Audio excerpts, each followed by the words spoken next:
नमस्कार मित्रांनो, आर-एस अकॅडमीमध्ये आपल्या सर्वांचं सहर्ष स्वागत आहे. लातूर जिल्हा पोलीस पाटील भरतीच्या अनुषंगानं आता केवळ आपल्याकडं 1 महिना राहिलेला आहे आणि या 1 महिन्यामध्ये तुम्हाला जवळ-जवळ 60 ते 65 प्लस मार्क्स घ्यायचे आहेत आणि त्यासाठी तुम्हाला कमी वेळामध्ये अगदी अचूक अभ्यासक्रम अभ्यासणं गरजेचं आहे आणि म्हणून तुम्हाला जर 60-65 प्लस मार्क्स हवे असतील आणि पोलीस पाटील पदाच्या या खुर्चीवरती जर बसायचं असेल, तर निश्चितच माझा नंबर आहे 97 30 61 32 37 या नंबरवरती मला कॉल, मेसेज करा. ज्यांना आपली बॅच घ्यायची असेल, त्यांनी आपली बॅच घ्या. ज्यांना आपलं ई-बुक घ्यायचं असेल, त्यांनी ई-बुक घ्या.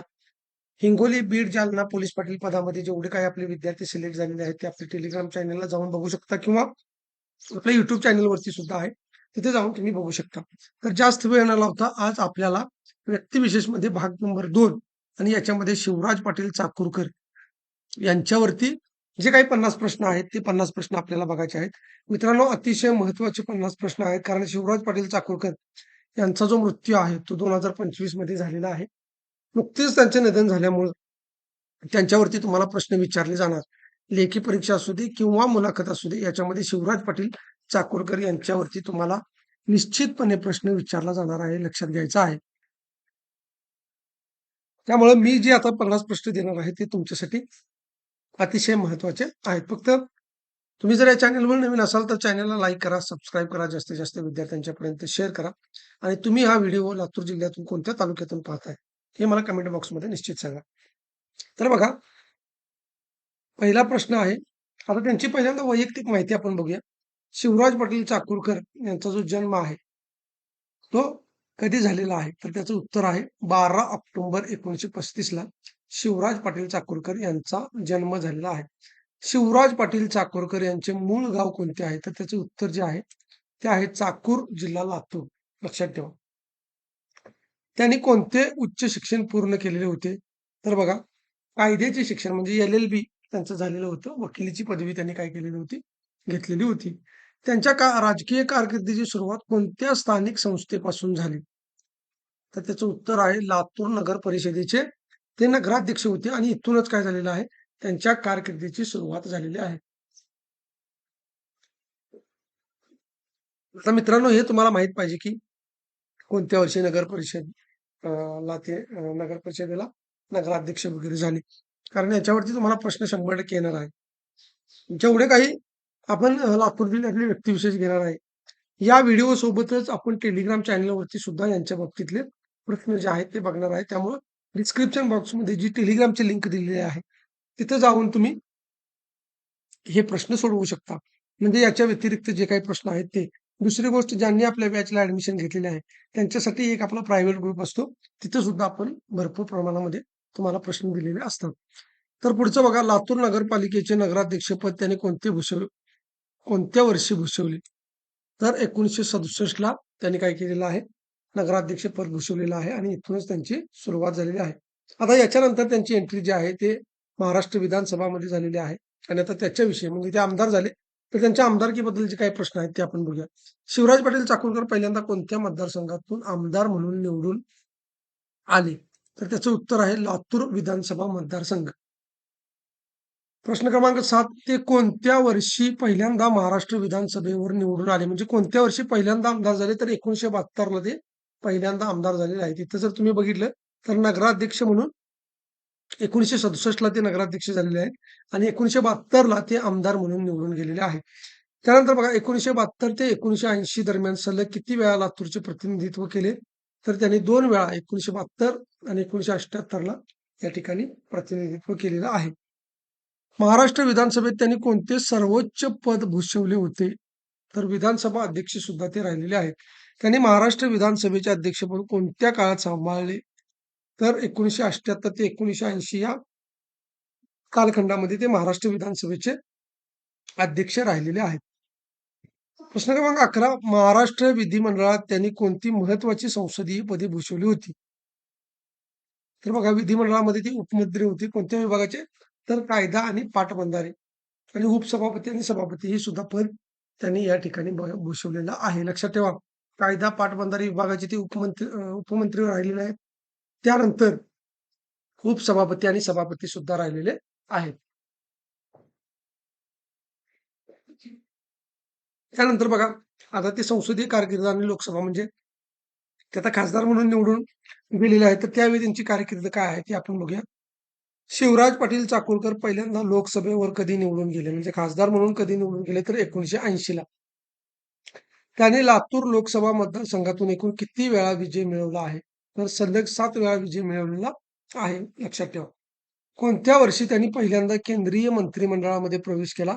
तर 1980 ला त्यांची मंत्री म्हणून या ठिकाणी वर्णी लागलेली आहे. इंदिरा गांधी यांच्या सरकारमध्ये त्यांनी कोणती महत्वाची जबाबदारी सांभाळली?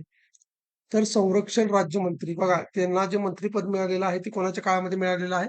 तर इंदिरा गांधी यांच्या कारकिर्दीमध्ये मिळालेलं आहे. आणि त्यावेळेला ते काय होते? तर संरक्षण राज्यमंत्री होते. त्यानंतर बघा, त्यांनी वाणिज्य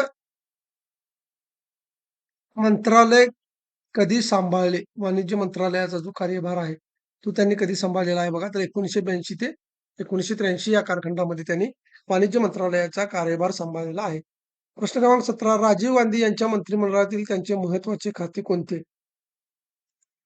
तर कार्मिक संरक्षण, उत्पादन, नागरी उड्डाण आणि पर्यटन. म्हणजे त्यांनी इंदिरा गांधी यांच्यासोबत सुद्धा काम केलेलं आहे आणि राजीव गांधी यांच्या मंत्रिमंडळामध्ये सुद्धा त्यांचा समावेश होता आणि या मंत्रिमंडळामध्ये त्यांना कार्मिक संरक्षण, उत्पादन, नागरी उड्डाण आणि पर्यटन ही खाते त्यांच्याकडे होतं. म्हणजे या खात्याचा कार्यभार त्यांच्याकडे होता. जर उद्या तुम्हाला लेखी परीक्षेला प्रश्न आला, की राजीव गांधी यांच्या मंत्रिमंडळामध्ये शिवराज पाटील चाकूरकर यांच्याकडे कोणत्या खात्याचा कार्यभार होता, तर तिथं तुम्हाला माहित पाहिजे. त्यांनी नागरी उड्डाण आणि पर्यटन मंत्री म्हणून कधी कार्य केले? तर 1991 मध्ये काम केलेलं आहे. ते लोकसभेचे कितवे अध्यक्ष होते? हा महत्वाचा प्रश्न आहे. 10वे अध्यक्ष होते. शिवराज पाटील चाकूरकर हे 10व्या लोकसभेचे अध्यक्ष होते. लोकसभेचे अध्यक्षपद त्यांनी कोणत्या कालावधीत भूषवलेले आहे? तर 1991 ते 1996 या कालखंडामध्ये त्यांनी लोकसभेचे अध्यक्षपद भूषवलेलं आहे. अतिशय महत्त्वाचे प्रश्न आहेत मित्रांनो. तुम्हाला जर 65 प्लस मार्क्स घ्यायचे असतील, तर तुम्ही निश्चितपणे ॲडमिशन घ्या. आपली फी कमी आहे. जास्त आपली फी नाही. आपला रिझल्ट बघा.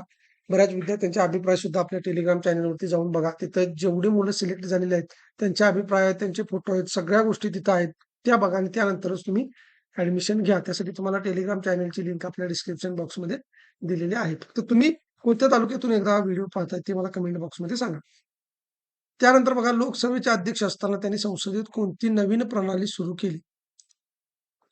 तर संसदीय कामकाजाचे थेट प्रक्षेपण जे आहे, लाईव्ह ब्रॉडकास्ट, हे शिवराज पाटील चाकूरकर यांनी सुरू केलेलं आहे. त्यानंतर बघा, प्रश्न क्रमांक 22, त्यांच्या कार्यकाळात संसदेची कोणती नवीन वास्तू उभारण्यात आली? तर संसद ग्रंथालय इमारत जी आहे, पार्लमेंट लायब्ररी बिल्डिंग ज्याला आपण म्हणतो, ती कोणाच्या कालखंडामध्ये? तर शिवराज पाटील चाकूरकर यांच्या कालखंडामध्ये उभारण्यात आलेली आहे. ते लोकसभेचे अध्यक्ष असताना भारताचे पंतप्रधान कोण होते? तर पी.व्ही. नरसिंहराव हे भारताचे पंतप्रधान होते. म्हणजे पी.व्ही. नरसिंहराव यांच्या कालखंडामध्ये त्यांनी लोकसभेचा अध्यक्ष भूषवलेला आहे. असं लक्षात ठेवा, त्यांनी इंदिरा गांधी सरकारमध्ये काम केलेलं आहे. त्यांनी राजीव गांधी सरकारमध्ये काम केलेलं आहे. त्यांनी पी.व्ही. नरसिंहराव यांच्या सरकारमध्ये सुद्धा काम केलेलं आहे. पी.व्ही. नरसिंहराव पंतप्रधान असताना ते काय होते? लोकसभेचे अध्यक्ष होते. त्यानंतर बघा, लातूरचे प्रतिनिधित्व करताना त्यांनी 1998च्या निवडणुकीत कोणत्या पक्षाच्या चिन्हावर निवडणूक लढली? तर भारतीय राष्ट्रीय काँग्रेस, ज्याला नॅशनल किंवा इंडियन नॅशनल काँग्रेस असं म्हणतो. आता केंद्रीय मंत्री, गृहमंत्री असताना त्यांची कारकीर्द काय आहे? याच्यावरती आपल्याला प्रश्न बघायचे आहे. शिवराज पाटील चाकूरकर भारताचे गृहमंत्री कोणत्या वर्षी बनले? तर 2004 मध्ये ते भारताचे गृहमंत्री होते. खूप मोठ्या पदावरती मित्रांनो ही व्यक्ती होती, हे लक्षात ठेवा. लातूर जिल्ह्याचं खूप मोठं भूषण आहे. त्यामुळे याच्यावरती प्रश्न 100% तुम्हाला विचारला जाणार आहे आणि आपण पोलीस पाटील पदाची भरती देतो आणि इथं ते गृहमंत्री आहेत. त्यामुळे यांच्यावरती प्रश्न 100% असणार आहे. त्यांच्या कार्यकाळात कोणत्या वर्षी मुंबईवर भीषण दहशतवादी हल्ले झाले? तर 26 नोव्हेंबर 2008 ला जो हल्ला झाला, त्यावेळेला कोण होतं? तर गृहमंत्री शिवराज पाटील चाकूरकर हे होते. मुंबईवरील 26/11च्या हल्ल्यानंतर त्यांनी कोणत्या पदाचा राजीनामा दिला? तर त्यांनी केंद्रीय गृहमंत्री पदाचा राजीनामा दिला आणि या हल्ल्याची जबाबदारी त्यांनी घेतली, की आपल्या कारकिर्दीमध्ये अशा पद्धतीचा हल्ला घडला म्हणून त्यांनी त्याचा आपल्या पदाचा जो आहे तो राजीनामा दिलेला आहे. त्यानंतर बघा, 2004 ते 2008 दरम्यान ते कोणत्या आघाडीच्या सरकारमध्ये गृहमंत्री होते? तर संयुक्त पुरोगामी आघाडी, UPA त्याला म्हटलं जातं. तर त्या आघाडीचे काय होते? ते गृहमंत्री होते. त्यानंतर बघा, शिवराज पाटील चाकूरकर कोणत्या राज्याचे राज्यपाल होते? पंजाब राज्याचे राज्यपाल म्हणून त्यांनी काम पाहिलेलं आहे. त्यांनी पंजाबचे राज्यपाल म्हणून कधी काम पाहिलेलं आहे? 2010 ते 2015 या कालखंडामध्ये त्यांनी पंजाबचा राज्यपाल म्हणून कार्यभार पाहिलेला आहे. त्यानंतर बघा पंजाबचे राज्यपाल असताना ते कोणत्या केंद्रशासित प्रदेशाचे प्रशासक होते? तर चंदीगड या केंद्रशासित प्रदेशाचे ते प्रशासक म्हणून सुद्धा राहिलेले आहेत. शिवराज पाटील चाकूरकर यांच्या आधी पंजाबचे राज्यपाल कोण होते? हा एवढा महत्त्वाचा प्रश्न आहे. जनरल एस-एफ रॉड्रिगेज त्याच्यावरती काय तुम्हाला जास्त फोकस करण्याची गरज नाही. किंवा त्यांच्या नंतर शिवराज पाटील चाकूरकर यांच्यानंतर सुद्धा पंजाबचे राज्यपाल कोण झालेले आहेत? तर कप्तान सिंह सोळंकी. हा सुद्धा महत्त्वाचा प्रश्न नाही, परंतु एकदा डोळ्याखालून घालून घ्या. शिवराज पाटील चाकूरकर यांनी राज्यपाल पदाची शपथ केव्हा घेतली? हा प्रश्न महत्त्वाचा आहे. 22 जानेवारी 2010 ला त्यांनी काय केलेलं आहे? राज्यपाल पदाची शपथ घेतलेली आहे. त्यानंतर बघा, राजकीय विचारसरणी आणि इतर पदं जी त्यांनी भूषवलेली आहेत, त्याच्यावरती आपल्याला प्रश्न बघायचे आहेत. शिवराज पाटील चाकूरकर राजकीय कारकिर्दीत कोणत्या प्रमुख राजकीय पक्षाशी संबंधित होते? तर आत्ताच आपण बघितलं की इंडियन नॅशनल काँग्रेस, ज्याला भारतीय राष्ट्रीय काँग्रेस असं म्हटलं जातं. शिवराज पाटील चाकूरकर यांच्या राजकीय कारकिर्दीचे वैशिष्ट्य काय मानले जाते? तर शांत, संयमी, अभ्यासू आणि शिस्तप्रिय व्यक्तिमत्व.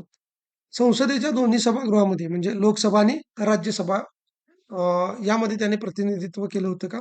तर त्यांनी केलेलं होतं. म्हणजे ते राज्यसभेचे सुद्धा या ठिकाणी खासदार राहिलेले आहेत. त्यानंतर 38वा प्रश्न बघा. लातूरमध्ये त्यांनी शिक्षणाचा प्रसार करण्यासाठी कोणत्या संस्थेची स्थापना केली? हे अतिशय महत्त्वाचं आहे. तर शिक्षण प्रसारक मंडळ लातूरची स्थापना जी आहे ती शिवराज पाटील चाकूरकर यांनी केलेली आहे. आता त्यांना चाकूरकर हे नाव का लावले जाते? तर मित्रांनो, त्यांचं मूळ गाव जे आहे ते लातूर जिल्ह्यातील चाकुराव हे गाव आहे. त्यामुळे त्यांच्या गावाच्या वरून त्यांचं जे नाव आहे ते चाकूरकर पडलेलं आहे. शिवराज पाटील चाकूरकर यांचं निधन कधी झालं? अतिशय महत्त्वाचं आहे. 12 डिसेंबर 2025 ला शिवराज पाटील चाकूरकर यांचं निधन झालेलं आहे. त्यानंतर बघा, त्यांच्या निधनावेळी त्यांचे वय किती होते? हे सुद्धा महत्त्वाचं आहे. त्यांचं ज्यावेळी निधन झालं 12 डिसेंबर 2025 ला, त्यावेळी ते 90 वर्षाचे होते आणि त्यांचे निधन कुठं झाले? म्हणजे कोणत्या ठिकाणी झालेलं आहे? तर ते लातूर, महाराष्ट्रामध्येच झालेलं आहे. त्यानंतर बघा, शिवराज पाटील चाकूरकर यांच्या निधनानंतर त्यांच्या पार्थिवावर शासकीय इतमामात कुठे अंत्यसंस्कार करण्यात आले? तर चाकूर, लातूर म्हणजे त्यांच्या गावामध्येच करण्यात आलेला आहे. त्यांच्या राजकीय कारकिर्दीचा कार्यकाळ किती दशकांचा होता?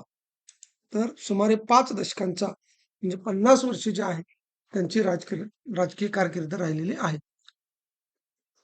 आता इतर जे काही लातूरच्या जिल्ह्याचे संबंधित प्रश्न आहेत ते आपण बघूया. महाराष्ट्राच्या राजकारणात लातूर जिल्ह्याला कोणता बालेकिल्ला मानला जातो? तर काँग्रेसचा बालेकिल्ला मानला जातो. लातूर जिल्ह्यात शिवराज पाटील यांच्याशिवाय इतर कोणत्या राष्ट्रीय नेत्याचा प्रभाव होता? तर विलासराव देशमुख यांचा सुद्धा खूप मोठा प्रभाव राहिलेला आहे. म्हणजे विलासराव देशमुख सुद्धा हे खूप मोठं व्यक्तिमत्व बघायचं आहे आपल्याला पुढच्या व्हिडिओमध्ये. लातूर जिल्ह्याची स्थापना कोणत्या वर्षी झाली? अतिशय महत्त्वाचा प्रश्न 15 ऑगस्ट 1982 ला. तर लातूर जिल्ह्याची निर्मिती कोणत्या जिल्ह्याचे विभाजन होऊन झालेले आहे हे सुद्धा तुम्हाला माहिती असणं आवश्यक आहे. आपण ते आपल्या टेस्ट सिरीजमध्ये वगैरे सगळीकडे घेतलेलं आहे. लातूरचा मुख्य कृषी उद्योग कोणता आहे? सोयाबीन उत्पादन आणि प्रक्रिया उद्योग. लातूरमध्ये उच्च शिक्षणासाठी कोणती प्रसिद्ध संस्था आहे? तर दयानंद शिक्षण संस्था, राजश्री शाहू महाविद्यालय या संस्था ज्या आहेत त्या लातूरमध्ये प्रसिद्ध आहेत. लातूरच्या राजकारणात चाकूरकर घराण्याचे प्रतिनिधित्व पुढे कुणी केले? तर त्याचं उत्तर आहे चाकूरकरांचे जे सुपुत्र आहेत शैलेश पाटील यांनी काय केलेलं आहे की त्यांची कारकीर्द आहे ती पुढे चालवलेली आहे. तर अशा पद्धतीने मित्रांनो आपण 50 प्रश्न बघितलेले आहेत. ज्यांना आपली टेस्ट सिरीज लावायची आहे, ज्यांना ई बुक घ्यायचा आहे किंवा ज्यांना आपली बॅच घ्यायची आहे, त्यांनी मला माझा जो नंबर आहे 97 30 61 32 37 या नंबरवरती कॉल मेसेज करायचा आहे. जर व्हिडिओ चांगला वाटला असेल, लाईक करा, सबस्क्राईब करा, जास्तीत जास्त विद्यार्थ्यांच्यापर्यंत शेअर करा. धन्यवाद.